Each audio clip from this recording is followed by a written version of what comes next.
If you have been listening to previous videos in order, I had introduced a while back a theme of purification, novice purification. I will continue from time to time to weave purification principles in upcoming topics. In this video, however, I would like to begin a theme of the magician's relationship with certain body and energetic capacities. We might call them talents, perhaps even powers. These discussions could come under the heading of knowing oneself, and you can review video 46 for that invitation. But even more importantly, these powers are also concrete magical conditions that may be developed and that may be directed within given formulas. The magician is associated with the eye and with seeing.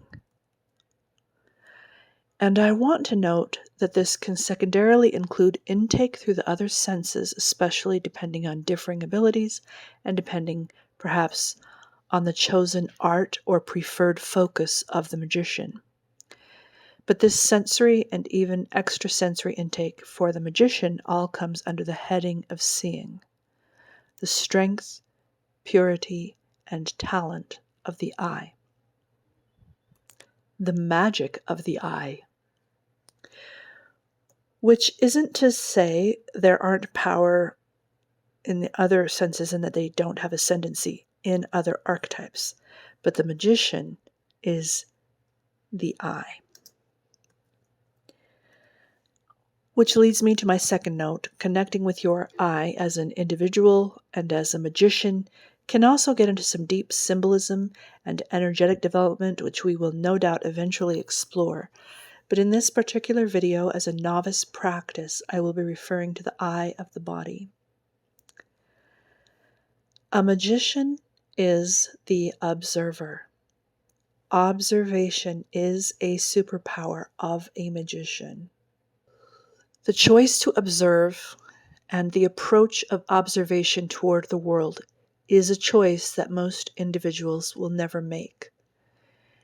They may not even know there is an invitation to observe. The observation approach is also a neutrality. The state of neutrality is helped by choosing to observe. And I talked about neutrality in video 44. I invite you as a novice magician to make more room for yourself to move into observation mode as your stance within the world. The idea is that eventually you will always be observant. It will be a state you never leave. But at this point, you will probably need to remind yourself from time to time. As you allow your eye, your body eye, to intake information from your surroundings, unhook that observation from any running commentary in your thoughts. What you see and what you think are two different things, and ought not to have any connection except deliberate and aware connections the magician proactively makes. But as I have not yet presented any material as to the magic of thoughts, you are not prepared as a novice magician to yet make any thoughts. Thus, all your thoughts at this point are probably debris, unless you have had other thought training. And I say that rather confidently because most human thought is a disaster of debris. Thus, disregard any thoughts that arise relating to what you are seeing. Let thoughts come and go. Allow neutrality.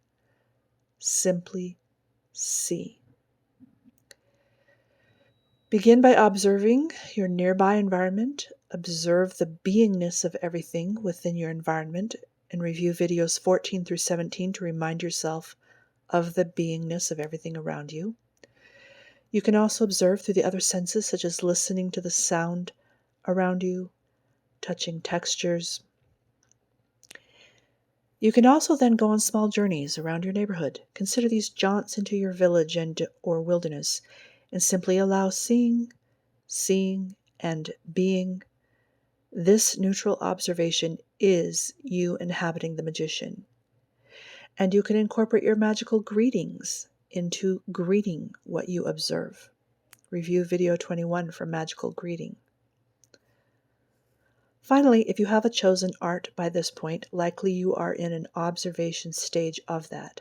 Simply pay attention to your mentor and to your master and to the workings of the art without needing yet to do. You can alternate your observation state with the sensory rest state outlined in video 45. Give yourself times of unhooking from all seeing and sensory intake. Rest. Then, when you go out into the world, shift into the neutral observation state. Now, when I say neutral, you can still enjoy yourself. In fact, when you see, really see, you may often find yourself delighted by what you see. Also, sometimes there are some hard things to see that we otherwise have been pleased to ignore. So you can accept feelings as they come, but simply really get into seeing as an act your body does, and do so without going straight to the thought commentary in your head as a substitute for being present with what the eye is seeing. We often think of a magician as a person who can power outwards, and this is the case. But again, one of the great talents of a magician is how much they can draw in, observe, receive, and hold. There is very little the magician doesn't see. A master magician misses nothing. Observe and listen to the music of being. It won't be too long before you will realize you are the witness for a myriad of magical conversations constantly taking place around you. The web of life chattering away.